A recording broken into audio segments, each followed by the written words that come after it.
నమస్తే ఫ్రెండ్స్. ఈరోజు టాపిక్ దేవుడు ఉన్నాడా లేదా. మనలో రెండు రకాల జనాలు ఉంటారండి. ఒకటి దేవుడు ఉన్నారని నమ్ముతారు, రెండో వాళ్ళు దేవుడు లేడని నమ్ముతారు. ఇప్పుడు దేవుడు ఉన్న వాళ్ళకు ఉన్నాడని నమ్మే వాళ్ళకు నేను దేవుడు ఉన్నాడని చెప్తే వాళ్ళ కాన్ఫిడెన్స్ అనేది హై అయిపోతుంది, వాళ్ళు ఇంకా కాన్ఫిడెంట్గా తయారవుతారు. దేవుడు లేని వాళ్ళకి నేను లేను అని చెప్పాననుకో వాళ్ళు కాన్ఫిడెంట్గా అవుతారు. ఈ రెండుట్లో నేను ఉన్నాడు, ఒక సైడు లేడు అని చెప్పాను, ఒక సైడు లేడు, ఒక సైడు ఉన్నాడు అని చెప్పాను అనుకో, వీళ్ళిద్దరు ఏమవుతారు, కాన్ఫిడెన్స్ అవుతారు, లేదంటే కాన్ఫిడెంట్ లూజ్ అవుతారు. ఈ రెండిట్లో ఏమవుతుంది, రియలైజ్ మాత్రం కాలేరండి. అంటే మీరు నిజాయితీ ట్రూత్కి దగ్గరగా వెళ్ళట్లేదు, అసలు దేవుడు ఉన్నాడా లేదా అని. ఈ రెండిట్లో ఏమవుతుంది, మీ బిలీవ్ సిస్టమ్కి అయితే ఒక కాన్ఫిడెన్స్ అనేది పెరుగుతుంది, కానీ రియాలిటీకి మాత్రం దగ్గర అవ్వట్లేదు. ఈ మీరు కాన్ఫిడెంట్ అవ్వకన్నా కన్ఫ్యూజన్లో ఉండడం అనేది బెటర్. కన్ఫ్యూజన్లో ఉండి మీ సొల్యూషన్ వెతుకునేది అనేది బెటర్. కానీ సొల్యూషన్ ఎలా వెతుకుంటారండి మీరు దీనికి అనేది మన మన పురాణాలలో 4 మార్గాలు ఇచ్చారండి. ఫస్ట్ మీరు సొల్యూషన్ వెతుకునే ముందు ఫస్ట్ నువ్వు ఎవరు అనేది దానికి క్వశ్చన్కి ఆన్సర్ ఇచ్చుకోవాలి.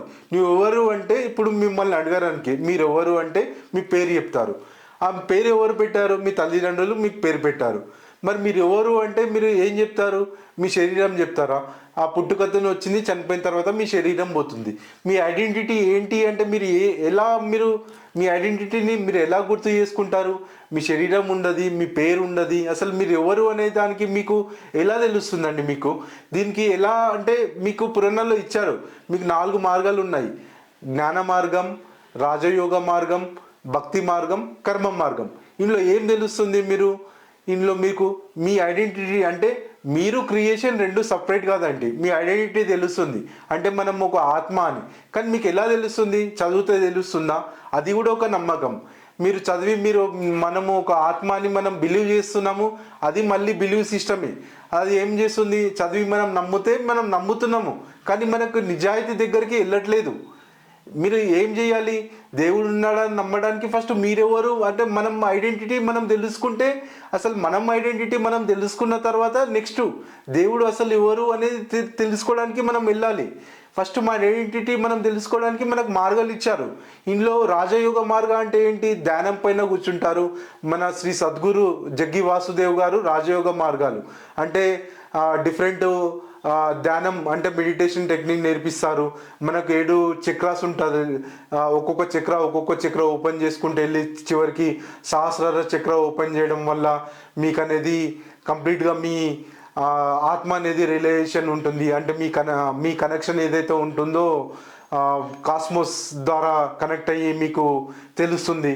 తర్వాత భక్తి మార్గంలో మీరు కంప్లీట్గా సరెండర్ అవ్వడం, కానీ మీకు ఓం నమ శివ అనేది చాంట్ చేస్తూ ఉండడము.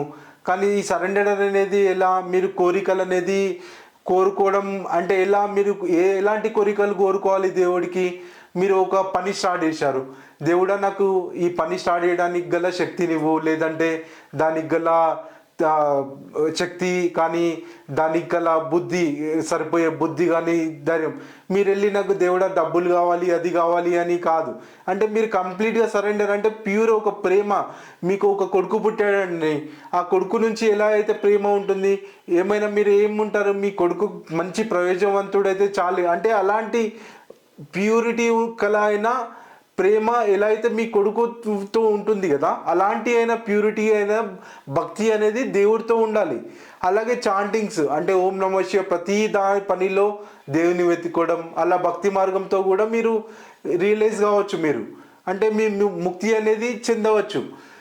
ఇంకో మార్గం ఏముంటుంది, నాలెడ్జ్ అంటే జ్ఞాన మార్గం చాలా కష్టం అండి. అంటే మీరు చదవాలి, మీరు డీప్గా వెళ్ళాలి. ఈ మార్గం ఎవరు ఫాలో అవుతారు, ఈ జనరల్గా అమ్మ నాన్న వదిలేసి మామూలుగా హిమాలయస్కి వెళ్ళేసి ఈ జ్ఞాన మార్గంలో సెల్ఫ్ రియలైజేషన్ అంటారు చూడండి, ఇంటెలెక్చువల్గా రియలైజ్ చేయడం, ఈ మార్గంలో వెళ్ళే వాళ్ళు చేస్తారు జనరల్గా. కర్మ మార్గం ఏమంటే ఏంటి, ఇంకోటి ఈ కర్మ మార్గంలో ఎలా ఉంటుంది, దేనికి కూడా అటాచ్మెంట్ అనేది మీరు రిటర్న్స్ ఏమి ఎక్స్పెక్ట్ చేయరు. అంటే మీ కర్మ అనేది డిమినిష్ అవుతూ ఉంటుంది, అంటే తగ్గిపోతూ ఉండి ఒక స్టేజ్లో ఎలా అయిపోతుంది, కంప్లీట్ కర్మ అనేది బస్ట్ అయిపోతుంది. ఆ బస్ట్ కావడం వల్ల ఎలా అయిపోతుంది, మీకు కర్మ కంప్లీట్గా ఫ్రీ అయిపోయిన కొద్దీ మీ కర్మ అనేది ఎప్పుడైతే కర్మ మొత్తం జీరో అయిపోతుందో మీరు ఆటోమేటిక్గా మీరు రియలైజేషన్ అనేది మీరు ఆటోమేటిక్గా మీకు తెలిసిపోతుంది. మీ కర్మ ఫ్రీ సోల్ అయినప్పుడు, మీరు కర్మ ఫ్రీ అయినప్పుడు మీ సోల్ అనేది మీకు తెలుస్తుంది మీరు ఏంటి అనేది. మీరు ఒక్కసారి మీ క్రియేషన్ అనేది రెండు డిఫరెంట్ కాదు. మీకు అర్థమైనప్పుడు మీ క్రియేషన్ అనేది అర్థం కావడానికి మీకు ఎక్కువ టైం పట్టది. మీకు ఆటోమేటిక్గా మీ నాలెడ్జ్ అనేది మీ కాస్మోస్ నుంచి కానీ ఎక్కడైనా గురువుల నుంచి కానీ మీకు ఆటోమేటిక్గా మీ ఆ కనెక్షన్ అనేది ఎస్టాబ్లిష్ అయ్యి మీరు నెక్స్ట్ మార్గంలో వెళ్తూ ఉంటారు. మీరు మొదటిగా ఏంటంటే ఈ నమ్మకం అనేది నుంచి బయటికి రండి. ఒకరు చెప్పారు ఈ ఆత్మ అనేది ఉంది, దేవుడు ఉన్నాడా దేవుడు లేదా అనే ఈ నమ్మకం నుంచి బయటకు వచ్చి మీకు మార్గాలు ఉన్నాయి, 4 మార్గాలు ఉన్నాయి, ఇంట్లో వెళ్ళండి, మీరు వెతుక్కోండి సొల్యూషన్. లేదంటే మీకు సద్గురు గారు కానీ వేరే గురువులు గారు ఉన్నారు, వాళ్ళు మార్గం చూపిస్తారు, ఆ మార్గంలో ప్రయాణించండి. లేదంటే కర్మ మార్గం ఉంది, మీరు ఇలాంటి పాపాలు కానీ అలాంటివి చేయకుండా పుణ్య మార్గంలో ప్రయాణించండి, మీకు సొల్యూషన్ ఆబ్వియస్గా వెతుకుతుంది. ఈ వీడియో మీకు నచ్చితే లైక్ చేయండి, సబ్స్క్రైబ్ చేయండి, మీ ఫ్రెండ్స్తో షేర్ చేయండి. మీకు ఏమైనా క్వైరీస్ ఉంటే నా వాట్సాప్ నెంబర్ ఇచ్చాను, దానికి మెసేజ్ చేయండి, నేను రిప్లై ఇస్తాను. Thanks for watching. నమస్తే.